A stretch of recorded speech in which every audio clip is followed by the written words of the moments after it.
although there weren't any explosive plays from Robbins, his longest run was 13 yards, and his average was only 3 yards a carry. You just felt a physical presence at that position that you don't get from LJ. And LJ had a nice game, 10 carries, 93 yards, but that feels like that's your tandem at running back, and you can have success running the football first time all year that you felt like, okay, the running game still wasn't great because you take out that 55-yard run from LJ. The average is not good, but they made enough plays in the running game to win the football game. And for him to have a 49-yard performance on 16 carries after being gone so long, dealing with a rib injury, which coaches and players, even Robbins himself, didn't know exactly when it happened. It's been kind of a unique deal where we haven't seen Robbins at his best at any point this season. The guy that we were hyping up in week 1 of fall camp, we just haven't seen that at all in the season, but we saw flashes of it. I mean, that 3rd and 13, he picks it up. That's his longest carry of the night,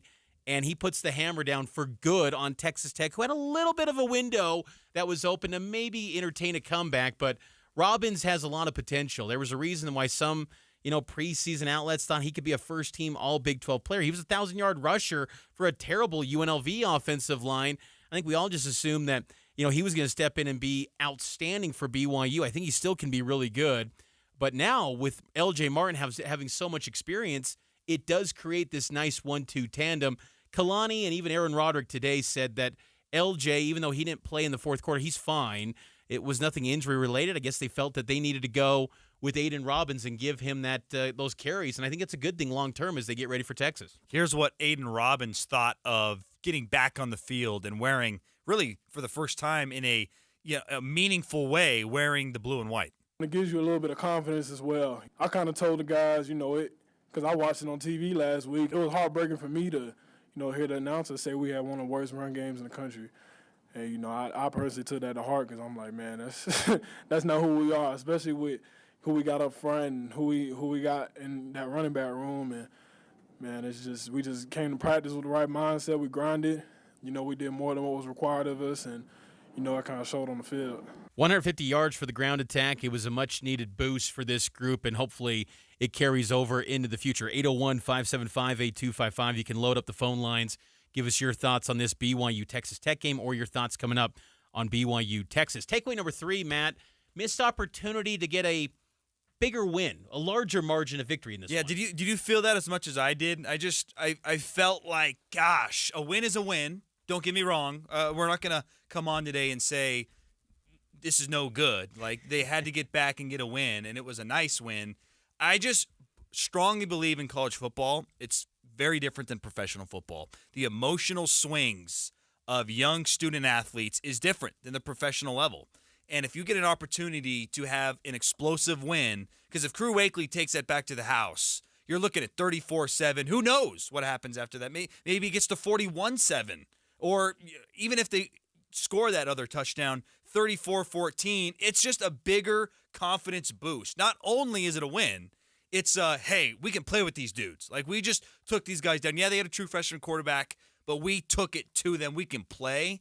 I just feel like there was a little missed opportunity in that regard where there could have been a real jolt of confidence with a signature dominating victory heading into the Texas game. I agree with you, and it's pretty remarkable, though, when you look at the 13-point win over Texas Tech.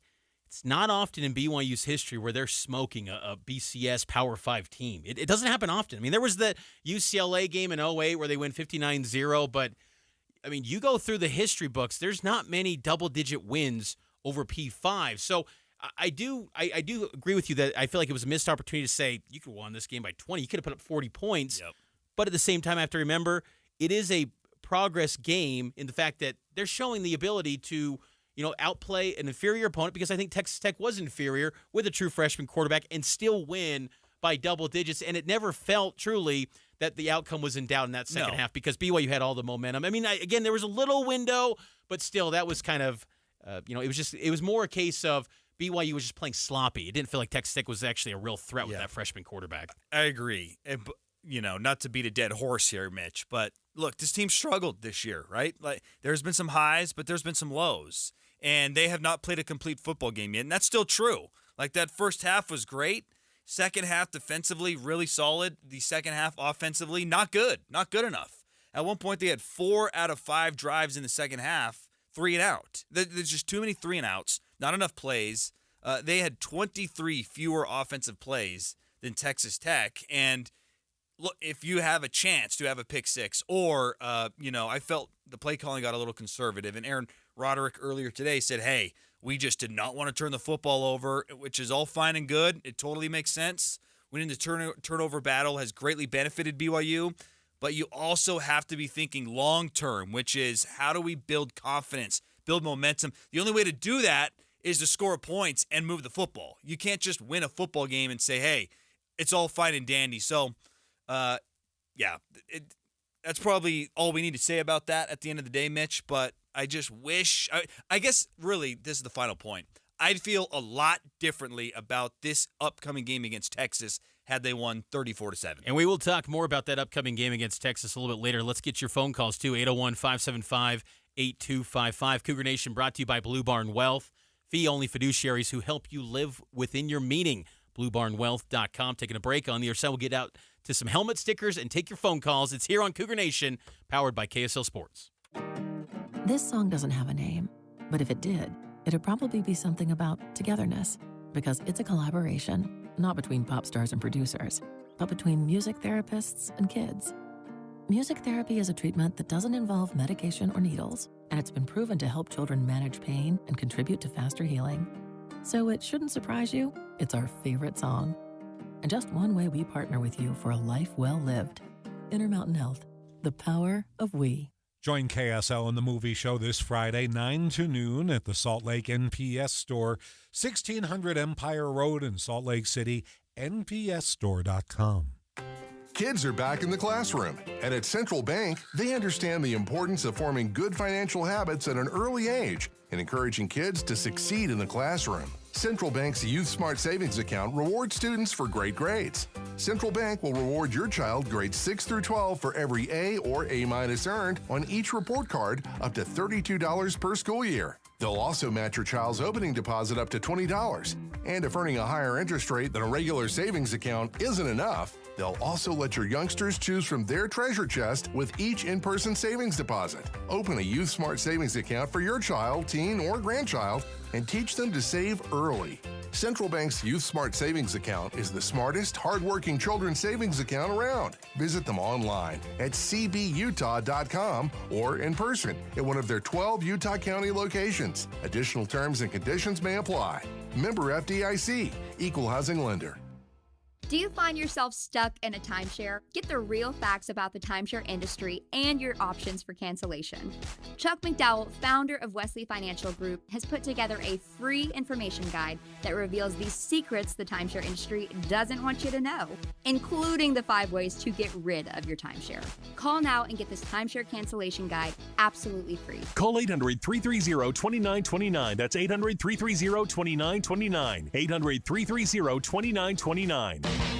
In business, service is everything. Cintas delivers what you need to better serve your customers. Whether it's freshly laundered work apparel for almost any job imaginable, tested and inspected fire protection systems, first aid and safety supplies, on-site AED training, or mops and restroom products, stocked and ready when you need them. Better work days happen together. So visit Cintas.com. Oh, I'm ready! And get ready for the workday. Nothing slows my little girl down, except a stuffy nose. Mommy. That's why I use Sinex Children's Saline from Vicks. Sinex instantly clears mucus in everyday stuffy little noses with a gentle, ultra-fine mist designed for kids. Just Sinex? Breathe. Her stuffy nose is gone for now. And so is she. Sinex Children's Saline. Sinex, breathe. Use as directed, keep out of reach of children. Advertising used to be simple. Your options were radio, TV, newspaper, and let's not forget the yellow pages. Now it seems like a tidal wave of options. Podcast, cable TV, streaming, OTT, CTV, audio networks, smart speakers. On top of that, you need digital marketing for your website along with SEM, SEO, display, video, YouTube, email, and all the social media platforms. Look, you're the expert in your business. Wouldn't it be nice to have an expert to market you? We are Bonneville Salt Lake, the local marketing and media company you know and trust. We reach customers across all digital and social platforms and have the reach of traditional advertising available as well. We find your customer anytime, any place, anywhere on any device here in Utah or anywhere in the world. We work to optimize your results with our in-house local team of experts, providing you with qualified leads, not just impressions. Contact us at aimyourdigital.com for a free consultation, including a complete digital audit with no obligation or cost to you. We are Bonneville Salt Lake. Your success starts at aimyourdigital.com. Cougar Nation. A 75-yard touchdown run down the far sideline. Every Monday at 6 on KSL News Radio. It's also available on podcast. Cougar Nation podcast. Just search Cougar Nation on all podcasting platforms and you'll see it. Apple, Google Play, Spotify. Mitch Harper, Matt Baiamonte with you every single Monday night. We also host Cougar Sports Saturday. We'll host extended pregame for BYU in Texas coming up this Saturday from Austin, 9 a.m. We'll get you started for the Cougars and the Longhorns. It's a big one for BYU down in the 40 acres. And Cougar Nation's brought to you by Blue Barn Wealth. Every single week here on the program, we dish out some helmet stickers acknowledging some of the key players and moments from the last BYU game. Cougar Nation helmet stickers. Mitch and Matt dish out the stickers for BYU's best players this week. I'll start things off, Mitch. I thought Ethan Slade was fantastic at safety, and he's waited a long time as a walk-on to make a name for himself. And look, you look at that interception midway through the fourth quarter, that kind of sealed the game for BYU. That was nice. But you know what really stuck out to me in this game for Ethan Slade and why I'm giving him one of my helmet stickers this week? He is incredibly assignment sound. You do not see bad angles.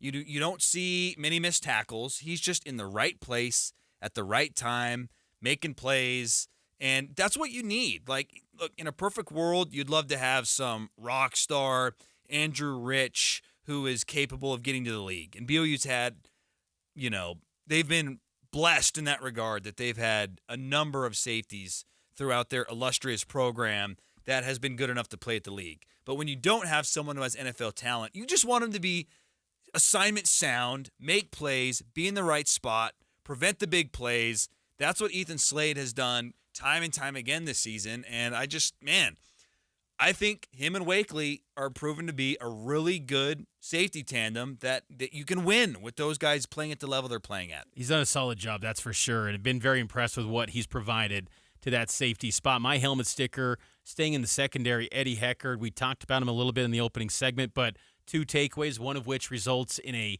BYU defensive touchdown. Heckard's outstanding. He's one of the best cornerbacks I've seen come through BYU in the 21st century. I said that coming into the year. I think he's lived up to it. He's just been great. I think he's an NFL defensive back. You can play him at safety. You can play him at nickel. You can play him at cornerback.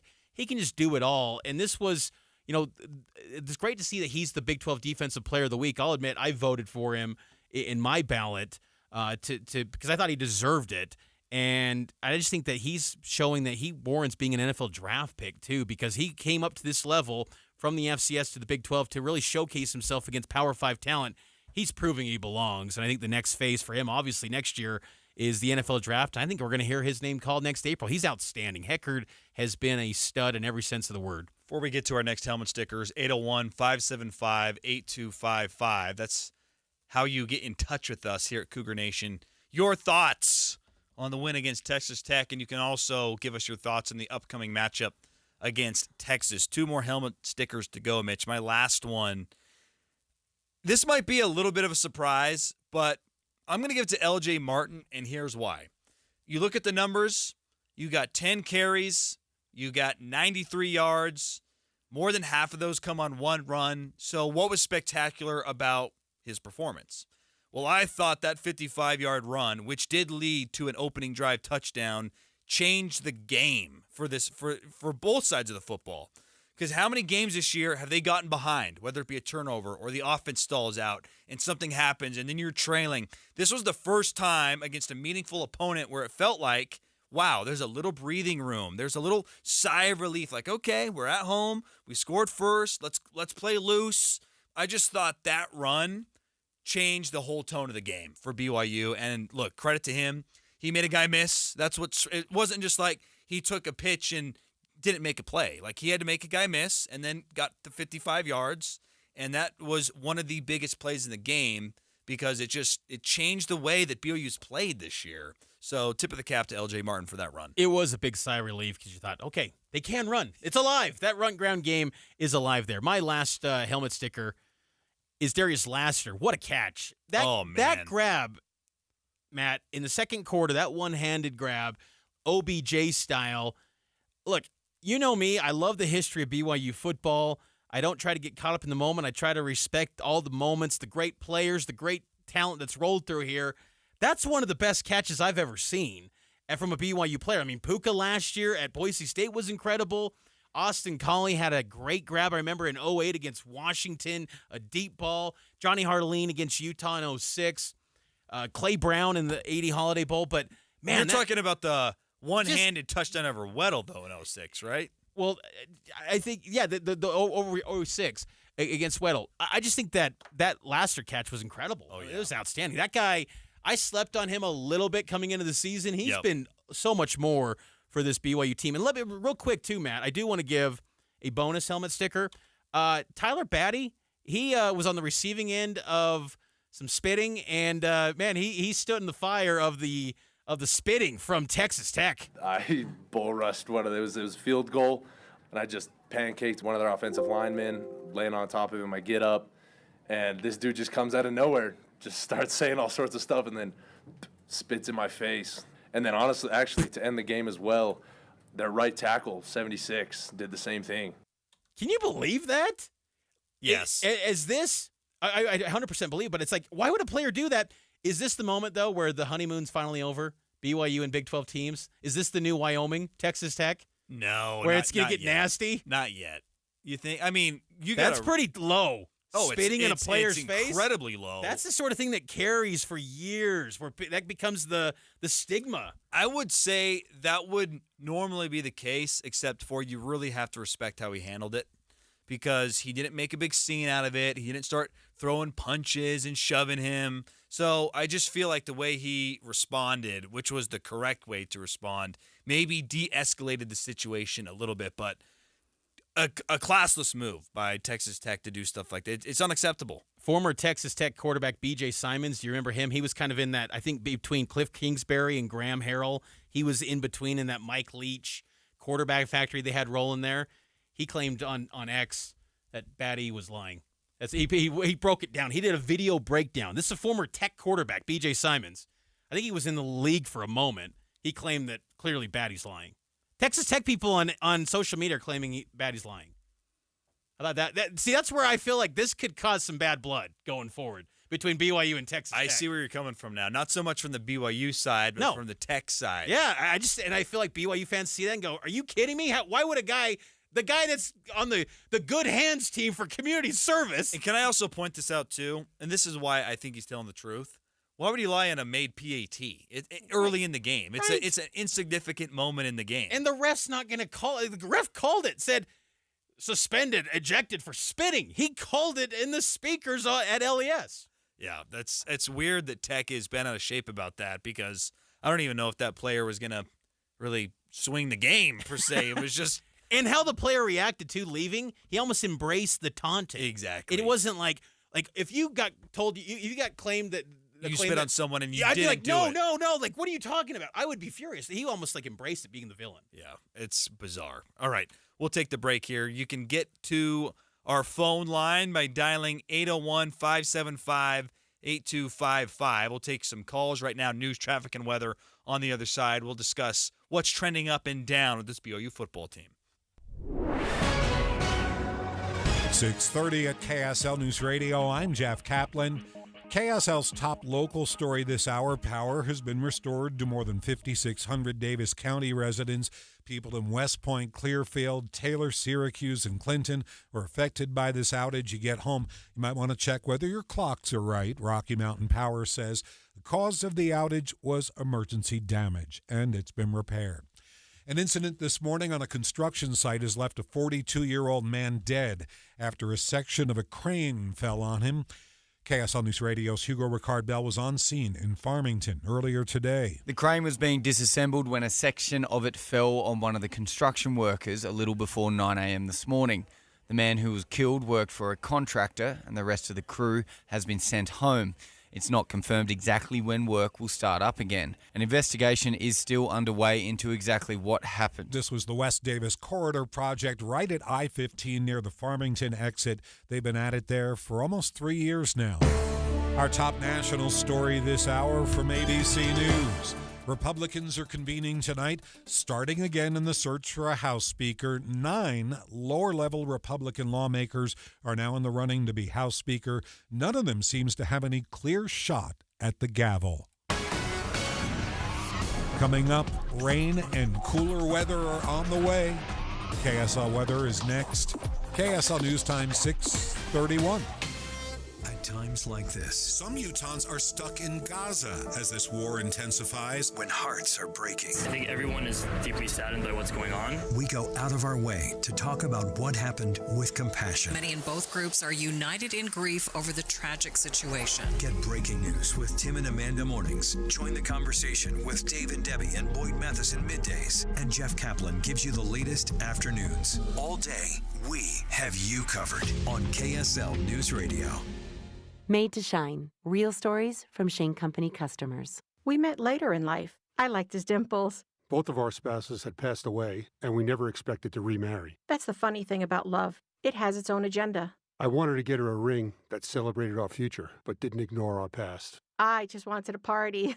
Shane Company helped me create the perfect ring, the center stone for us and the 2 side stones for our past loves. Capture your love story with a unique engagement ring. Shane Company, fine jewelry since 1929. I'm Salt Lake City Mayor Erin Mendenhall. Homelessness has grown throughout the country, and so has our city's response. We're building unprecedented amounts of housing for our unsheltered neighbors. We've also partnered to build a tiny home community, and we're setting up a safe, legal central campsite. We're working on sustainable solutions to homelessness, and for the first time in a long time, we are not doing it alone. No amount of crime is okay, but crime in Salt Lake City is at its lowest in years. We're putting more officers on the street, reducing response times, improving training, and we've partnered with the feds to take violent repeat offenders off our streets. I've worked hard to make our city safer. That's why our police and firefighters have endorsed me for a second term. I'm determined to keep our city moving forward, and I won't let anyone take us back. Learn more at erinmendenhall.com. Paid for by Erin Mendenhall for Salt Lake City. KSL Broadcast Group contests are open to participants 13 years of age and older that are residents of Utah, Idaho, Wyoming, and Nevada, unless otherwise specified. Employees or agents of the station, Bonneville International Corporation, or other area radio stations, or any entity associated with the contest may not enter. Persons who have won in the last 90 days from a station contest or event are not eligible. Full general contest rules are available at kslnewsradio.com. Traffic and weather together brought to you by Granite Credit Union's new Dividend Plus checking account. Here's Steve Carlson. Just a few leftovers delays right now, southbound I-15 by the IKEA out to the point of the mountain, but full speeds on the rest of I-15 in Salt Lake, Davis, Weber, and Utah counties tonight. EMT crews, though, still working a rollover wreck, 8200 south at 4800 west. Completely immerse yourself in University of Utah sports with the free Utah 360 app. Behind the scenes, exclusives, local KSL coverage, game stats, and more. Download the free app in the App Store or Google Play Store. Steve Carlson at the KSL Traffic Center. The KSL weather forecast. We're expecting an overnight low of 46 degrees. Tomorrow up to 66. Wednesday, expect 72 degrees, but that's it. After that, Thursday, we're looking at cold, wet weather, rain, and a high of only 54. Right now, 66 in Salt Lake City. I'm Jeff Kaplan, KSL News Radio, 102.7 FM and 1160 AM and KSLNewsRadio.com, Utah's news, traffic, and weather station. Cougar Nation. The Cougars picked it up! And in overtime, they won it! Every Monday at 6 on KSL News Radio. 27-14, the Cougars get back in the win column. They're 5-2 on the year. They take down Texas Tech. The game had a lot of interesting stuff. We touched on the spit. We touched on the 5 turnovers. There's a lot to discuss with this game, and we're not done discussing it, Mitch. Right now, let's continue the discussion with the win on trending up and trending down. Cougar Nation, trending. What's trending up and what's trending down this football season? I'll start. It's fun to see. They're third nationally in turnover margin this year. That's a testament to this new mindset, this new scheme from Jay Hill and this defensive staff. And I think also they got better players, too, defensively this year. But I just love what's happening where you know that this defense has the ability to rattle a quarterback and kind of put them into rest a little bit. I know the TCU game, that was non-existent, but even in that one, they had 2 takeaways. It's just a group that finds a way to make some plays, and I feel like that's something that you can build off of because BYU, well, we'll get to it, but to have that luxury where you can create a short field for the offense, that's nice for BYU, and that's a trending up thing as they get ready for Texas. Third in the country in turnover margin, plus 1.29 per game. That's going to win you some games, and that's a direct correlation to this game, and also I think the Arkansas game, the turnover battle. For me, Mitch, trending up, Aiden Robbins. I just felt like that was a good debut performance. Nothing crazy, nothing earth-shattering, but something to build on. And look, they are not going to get to bowl eligibility if they can't rely on the run game in some form or fashion. And I felt like between Aiden Robbins and LJ Martin, you did enough in the run game to be trending upwards. So Aiden Robbins, it was nice to see him make a splash for BYU. 801-575-8255. You can hit the phone lines if you'd like to weigh in on your thoughts on BYU football. You can also text us, too. Text BYU to 57500, and you can be part of our BYU text group that gets updates and notifications regarding BYU football and soon BYU basketball as they get ready for their first season of the Big 12 coming up 2 weeks from today. So BYU basketball around the corner as well. Trending down for me, Matt, is the BYU offense. That second half was not good. They only had 78 yards of offense, and the passing game only had 15 yards in the second half. 15 yards with a veteran quarterback. How does that happen? I was blown away by that, and I understood to try to kill the game and run the football, kill the clock, but it almost felt like BYU was timid to pass. They were almost afraid to pass. It felt like, and that was a little bit worrisome to me. BYU is 122nd nationally in total offense. It's remarkable to me that BYU's 5-2 with that sort of stat. You and I agreed that this team was more than enough capable to be 5-2. Yeah. I kind of get amused by some of these outlets and other publications going, how on earth is BYU 5-2? You had games against Southern Utah and Sam Houston was winless. It was pretty manageable. But it's even more. But it is shocking though when you see that sort of number for the offense, and then you see the scoring offense is 73rd, only averaging 27 points a game. That's just they got to get better. They got to improve, and I just felt like that second half was so underwhelming. The way that they were playing so many 3-and-outs up until that drive where Aiden Robbins has that 13-yard carry to kind of hammer out and close out the game. Well, the defense isn't bottom of the league, or not bottom of the league, bottom of the country anymore. So I think that makes up for a little bit. The bummer is if your offense and defense are just middle of the road, you're 6-1 right now. I think you beat Kansas.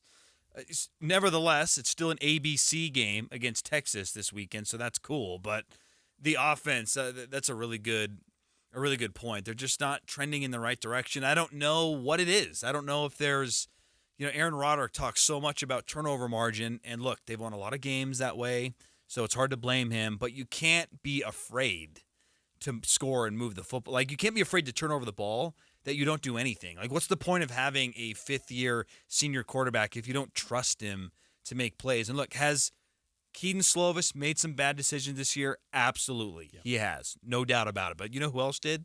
A lot? Zach Wilson. And he went to the NFL.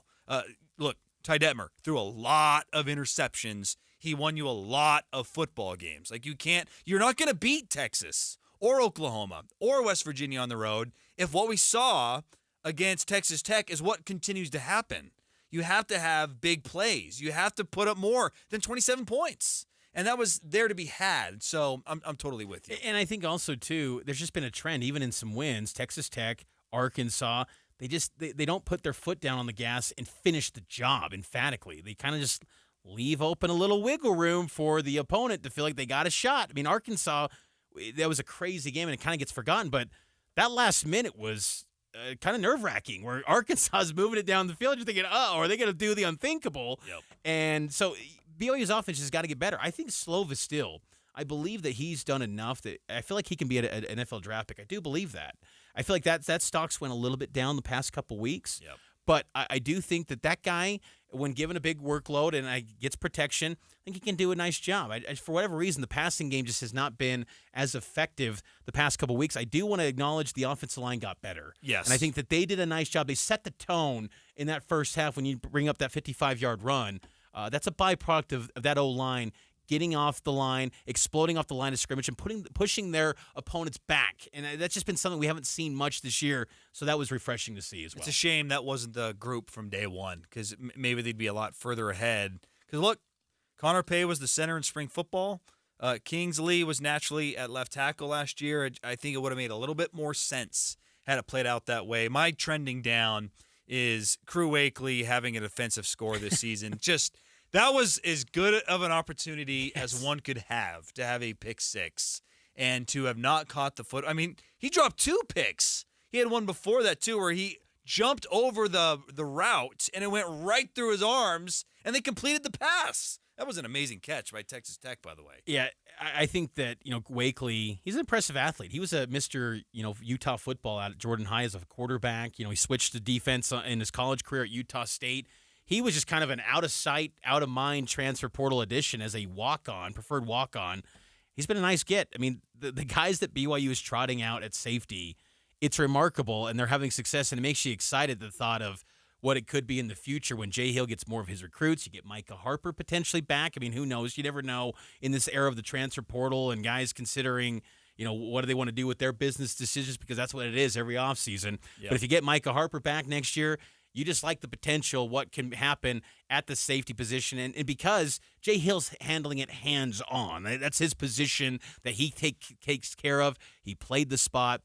I like what they're doing, and Crew Wakely has done a great job, all things considered. Yeah. Outside of that, the dropped INT, and then that unsportsmanlike penalty at TC. But we forgive him. We forgive him. He's doing a nice job, and I think it's a byproduct of Jay Hill. Like the two things that stick out to me about the safety group. Number one, as I mentioned when we were talking about Ethan Slade, they're just assignment sound. There's not blown coverages by the safeties. They're very rarely missing tackles, so they're in the right place, doing the right thing.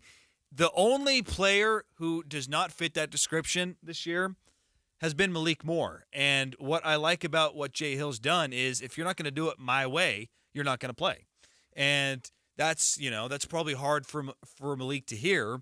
But he did not play well enough. He was not taking good angles. He was missing tackles.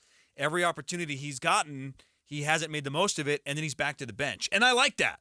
You can't reward players for not playing good football. Like, you got to earn it. And Jay Hill has proven this year, we're going to play the best players, and people who do assignment sound football, do their quote-unquote, and I hate this term, but I'm going to use it, those who do their 111th, they're going to play. And we've seen that with Crew Wakely and Ethan Slade, and it's worked out great. So I have really enjoyed how that's worked out for the BYU defense. We're taking the break here.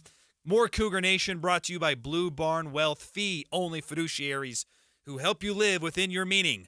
BlueBarnWealth.com. We'll take the break. We'll touch on that Texas matchup and maybe take a call. We'd love to have someone join in. Cougar Nation, this show's for you, so you got to get on the airwaves. 801-575-8255. Give us your thoughts on the win and the upcoming matchup against Texas. Back up to this.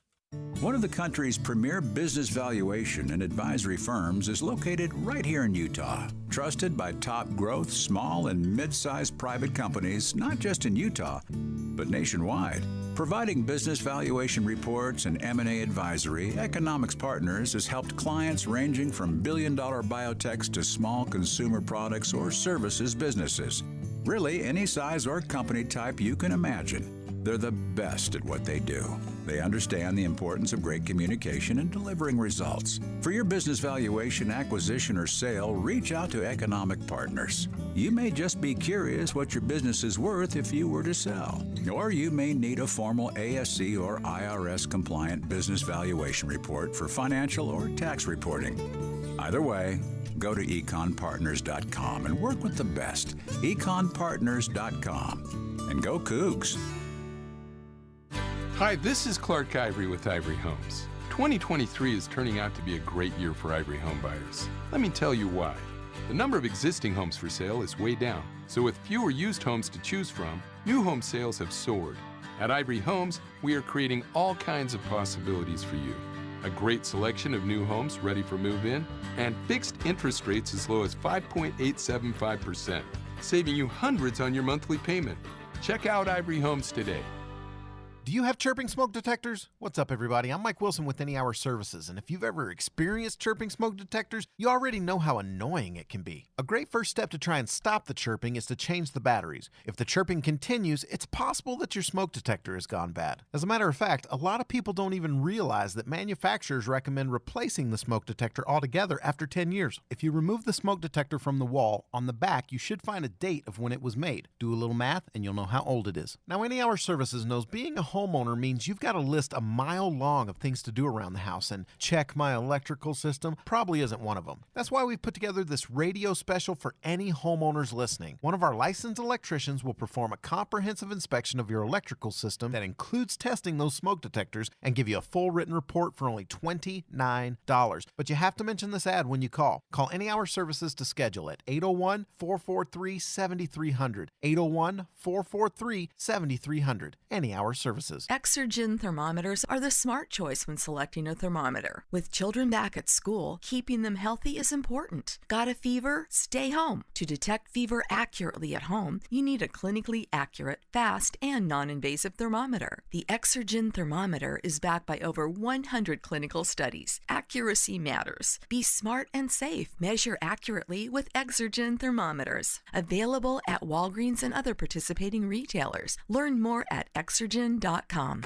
Kids are back in the classroom, and at Central Bank, they understand the importance of forming good financial habits at an early age and encouraging kids to succeed in the classroom. Central Bank's Youth Smart Savings Account rewards students for great grades. Central Bank will reward your child grades 6 through 12 for every A or A- earned on each report card up to $32 per school year. They'll also match your child's opening deposit up to $20. And if earning a higher interest rate than a regular savings account isn't enough, they'll also let your youngsters choose from their treasure chest with each in-person savings deposit. Open a Youth Smart Savings account for your child, teen, or grandchild and teach them to save early. Central Bank's Youth Smart Savings Account is the smartest, hardworking children's savings account around. Visit them online at cbutah.com or in person at one of their 12 Utah County locations. Additional terms and conditions may apply. Member FDIC, Equal Housing Lender. Question: what will you find on all over-the-counter or OTC medicine packages to help you choose the right drug and use it safely? The answer: the Drug Facts label. This label lists the medicine's active ingredients and purpose, how much to take, and warnings you should know before using it. Remember, even OTC medicines you buy without a prescription can cause side effects you don't want. So follow the information listed on the Drug Facts label. For more information, visit fda.gov/Drug Facts label. A message from the U.S. Food and Drug Administration. Cougar Nation. Touchdown, Cougars take the lead. Every Monday at 6 on KSL News Radio. Cougar Nation brought to you by Blue Barn Wealth. If you miss any part of the program, subscribe to the podcast on any podcast platform. Just search Cougar Nation or go on the KSL Sports app. Let's get to the phone lines. Cougar Nation is all about you, the fans, taking your thoughts on BYU football. 801-575-8255. Tyler from Lehigh, got a question about this BYU-Texas game. What's on your mind, Tyler? Yes. So question with the game with Texas. Do you think it's going to be a similar situation from Independent era where I guess the BYU curse is there for Texas? I don't think there's any comparisons between the Independent era teams from Texas and what they have now, Tyler, because that program really struggled to transition away from Mac Brown. and it took them a long time, and BYU caught them at the right time. You have Taysom Hill, a dynamic quarterback, and you had Charlie Strong, who he proved to not be a very good coach. And their recruiting has been better. Look, Tom Herman wasn't great either, but he recruited a lot better than Charlie Strong, and that built up a foundation for Sarkisian to continue to recruit, and now he's actually a competent head coach. So I don't think there's any correlation between those independent Texas teams and the one you'll see this Saturday. Tyler, trust me, I would love to see BYU win 41-7. I would love to see it. You know, it's crazy, too. BYU played Texas 3 times in Independence. They won, obviously, the 2013 and 14 games. I forgot in 2011, BYU was up 16-0. I was watching that game. I remember because I was in the stands. You were it at was that one? painful. I forgot they were up 16-0. Apple had a touchdown in the corner, and you were feeling good. And then the offense looked a lot like they did in the second half against Texas Tech. Just fell asleep, couldn't do anything. But, yeah, BYU jumped out early in that game and then just fell asleep at the wheel. It's amazing how BYU not only beats Texas, they thump Texas. In 88, they beat them 47-6 in Provo. I mean, that game in 2013 was incredible where Taysom and Jamal with the go fast, go hard offense was just running wild. Taysom had, 259. Joe Tessitore and Matt Millen, that big thunderstorm coming down in Provo. I mean, it's amazing what BYU has done to Texas. I was looking through getting ready for this show and also for this week's game. There was a Texas Monthly magazine, September 2014. The Charlie Strong era is kind of a feature profile on their new head coach. And it said, can Charlie Strong get Texas back to national titles, ... or at least beat BYU? I'm like, these people were so shook by BYU. It was just amazing to see. Let's get back out of the phone line. Jesse from Orem. What are your thoughts, Jesse, on this BYU-Texas matchup? Hey, first of all, I just want to tell you guys I enjoy listening to your show. So thank you for what you guys do. My opinion of this Texas game, I was at the TCU game, and I came from Orem, flew out there. Yikes. That was a really disappointing game, and I'm hoping that was the worst one of the season. But as far as playing the Longhorns, I think it'll be a tough matchup for our Cougars, but I do feel like this is going to be our make-or-break season game. And I have an inkling that the team will show up and surprise everyone and have a one-score game in Texas. I'm not going to say we're going to win, but I feel like the boys are going to kind of get it together, and that at the end of the season, I think we're going to win 2 or 3 more games. I think we're going to upset Oklahoma, which we're not talking about tonight, but it's going to be a night game probably in Provo, and everyone shows up for that, and the energy somehow comes to all those night games, and BYU does really well. But I think this is going to be a close game in Texas, but I think it's going to show. I think Roderick's going to have, a good game, and same with his offense, and that's my opinion. Well, Jesse, thanks for the call. I appreciate that. You know what? I'm with you, Jesse. I'll tell you what. I feel like BYU does great in games, Matt, where they have no pressure on them. There's no pressure. Getting that win against Texas Tech, you did what you were supposed to do, getting that 5th win, getting one step closer to bowl eligibility. I just feel like this game at Texas, you're a 3-touchdown underdog. No one's expecting anything of you. Even if you lose by 30, I mean, Jesse experienced a 30-point beatdown in Fort Worth. People just go, Texas is better than TCU. That's kind of to be expected. That's what Texas will do. But I feel like BYU in these situations where there's no pressure on them, they do rise to the occasion. They do play better. And as our question coming into the show, do you feel better about BYU's odds knowing that Texas is going to trot out a quarterback starting in his first game, Malik Murphy expected to be the guy, or Arch Manning's going to get some first-team reps, according to Steve Sarkisian today. I feel like BYU's just going to do whatever it takes and bring in everything that they can to give Texas some headaches. Will they win? I don't feel confident about that. But I feel like I'm with Jesse. I feel like BYU's going to surprise and give Texas a scare. It is important to note, though, Murphy has been in the program before this year. And year. He's good. He's legit. A rocket of an arm. I watched their spring game, and he was the best quarterback in that game. He was outstanding. And he's built like KJ Jefferson. He's inexperienced, so if you can force an early turnover, maybe get some pressure, you can rattle him. But this isn't – we cannot compare what happened Saturday with Jake Strong. Sure. A more fair comparison would be Hoover to Murphy in terms of been in the program for a little bit, had some time. Look, even if he was a true freshman, being there in the spring is a big deal too. So, but anytime you have a first-time starting quarterback, you don't know. It does open the door slightly for BYU. And the thing that's going to be so interesting is you have two kind of interesting storylines that do not agree with one another. On one hand, you've got what you've mentioned. This BYU team, for whatever reason, in these games where they're big underdogs and they're playing big brands, in the Kalani era, they've done quite well in these situations. USC, when Keaton was there, Wisconsin, Tennessee, like even Arkansas earlier this year. Yeah. They weren't a huge underdog there, but 8 points, though. Yeah. They weren't nevertheless, they were an underdog. And then at the same time, when the time came out that it was early afternoon, I instantly just got out the pen and did one line down and a one down line to the right, an L, because they just have played so poorly in that time slot. So what's it going to be? Do they rise up against a great team like they've done so often, or does the day game curse continue? I think they'll rise up because I think of Aiden Robbins and LJ Martin. I think they'll provide a nice lift. It's unreasonable to expect to this point of the season anything more than maybe 140, 150, and that's still pretty light on rushing yards, but I think they could get to that. And I think, Keaton Slovis got to be great. He's got to be outstanding. This is the type of game where if Keaton play calling's got to be aggressive too. I agree with that, but if Keaton Slovis wants to make a paycheck in the NFL, this is the game to do it. Yep. If he tears it up against Texas, who Aaron Roderick said might have the best defensive line he has seen in his 24 years of coaching, I don't think saw some nice ones at Utah too.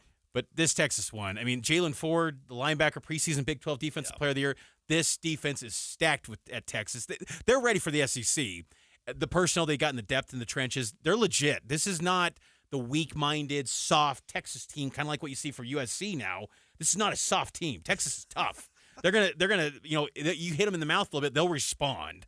But I think that BYU will play well, and I like what Tooley and Taggart and Vongpachon bring at the linebacker spot, and I also like what I saw from the defensive line too. Batty, hopefully John Nilsson plays. That's kind of an underrated big deal. He's dealing with an ankle. His right ankle got banged up last Saturday and never returned. He got hurt in that first drive of the game. But I feel like Jackson Cravens has done a really good job. I just think that BYU's got nothing to lose. They got nothing to lose, Matt. If you get blown out, the world will say, yeah, that's Texas. They beat Bama. They're one of the best teams in the country. But if you give them a scare, even if you lose, but it's maybe by 7, 10 points, that could be a confidence boost where you say, you know what, we're not going to face anyone better this season. Maybe Oklahoma, maybe, but I think from a talent perspective, Texas is the most talented roster you're going to face. Just go out there and play. Don't have any fear. Just go out and play, and I think BYU can show well. I would prefer a Kansas-style loss where you've got multiple turnovers because you're trying than a conservative approach like we saw against TCU. Go down swinging. If it's a Ty Detmer 5-pick afternoon, so be it, right? If it's a Steve Young at in between the hedges against Georgia, that doesn't bother me. I just don't want to see another. I mean, listen to the stat line. This is Keaton Slovis' stat line from the win against Texas Tech. 15 of 27, 127 yards. He didn't even average 10 yards a completion. 2 touchdowns, 56% completion rate. His quarterback rating was okay, but 127 yards. Yeah, I don't want to see that. I'd rather see, 18 for 40, 4 picks than just some conservative thing. And kind of a benchmark for Slovis, for fans out there. Roderick wants Slovis or any quarterback that he's got to have about a 10-yard average per attempt. He threw 27 attempts. That would have been 270 yards. Nowhere close to that. No. So he's got to be at 10 yards per attempt to have a chance to be around with Texas. So we'll find out. 1:30 p.m. Saturday. We'll get extended pregame going at 9 a.m. It's going to be a fun one. I mean, 40 acres. I've never been down there. You have. But I'm excited to see I got a laundry list of food places for you. And my advice to Cougar fans who are going, go early, soak it in. Who knows when the next time's going to be, if it ever happens again. This is an iconic college football venue. Enjoy it, and hopefully the Cougs can shock the world. Big thanks to Blue Barn Wealth, our proud sponsor of Cougar Nation. Go subscribe to the podcast. We will talk to you on Saturday from Austin, getting you ready for BYU and Texas. Go check out the podcast on KSLSports.com. Have a good night, everyone. KSL FM Midvale, KSL Salt Lake City.